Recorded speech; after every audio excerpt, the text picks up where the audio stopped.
ایک یہودی عالم تھا جسے مسلمانوں سے سخت نفرت تھی اور وہ ہر وقت سوچتا رہتا کہ کس طرح مسلمانوں کو ایک دوسرے کے خلاف کروں، کیسے ان کو آپس میں لڑواؤں اور ان کے دل میں دین سے متعلق شکوک و شبہات ڈالوں اور انہیں ان کے علماء سے بدظن کروں۔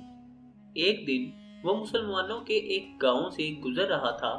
راستے میں اسے ایک چرواہا ملا۔ اس نے سوچا کہ یہ جاہل ہے، میں اسی سے ابتدا کرتا ہوں۔ اس نے اس چرواہے سے کہا کہ میں ایک مسلمان مسافر ہوں، راستہ بھٹک گیا ہوں۔ اسی طرح باتوں ہی باتوں میں اس نے چرواہے سے کہا کہ ہم مسلمان کتنی مشقت اٹھاتے ہیں قرآن کو یاد کرنے میں۔ اس قرآن کے 30 پارے ہیں اور اس میں بے شمار آیتیں ہیں۔ کیا ہی اچھا نہ ہو کہ اگر ان کو کم کر دیا جائے، جو ایک جیسی بے شمار ہیں، بار بار آ رہی ہیں، ان کو مختصر کر دیا جائے، اس طرح یاد کرنے میں بھی آسانی ہوگی۔ چرواہا غور سے سنتا رہا۔ جب یہودی نے اپنی بات ختم کی تو چرواہے نے کہا، واہ، کیا بات کی ہے تم نے، تمہارا خیال تو بہت ہی اچھا ہے۔ یہودی اس کا یہ جواب سن کر بہت خوش ہوا اور سوچا کہ یہ چرواہا تو میرے جال میں پھنس گیا ہے، مجھے اپنا مقصد کامیاب ہوتا نظر آ رہا ہے۔ اچانک چرواہے نے کہا کہ میں ایک سوال پوچھتا ہوں۔ یہودی نے کہا، پوچھو، کیا پوچھنا ہے آپ کو؟ چرواہے نے کہا، قرآن میں جو مشابہت اور تکرار ہے تم اس کو نکال دینا چاہتے ہو۔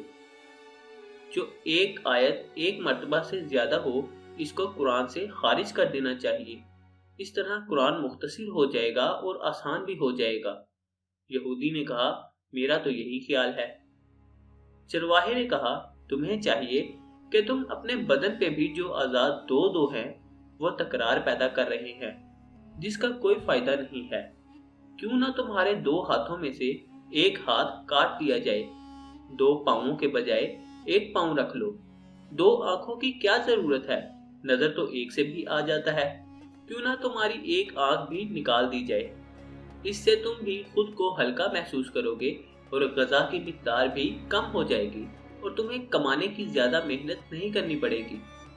یہودی چرواہے کی یہ بات سن کر ششدر رہ گیا اور وہاں سے چلتا بنا، لیکن وہ ساری زندگی یہی سوچتا رہا کہ جب مسلمانوں کے چرواہے کی یہ فکر ہے تو ان کے عالموں کے کیا افکار ہوں گے۔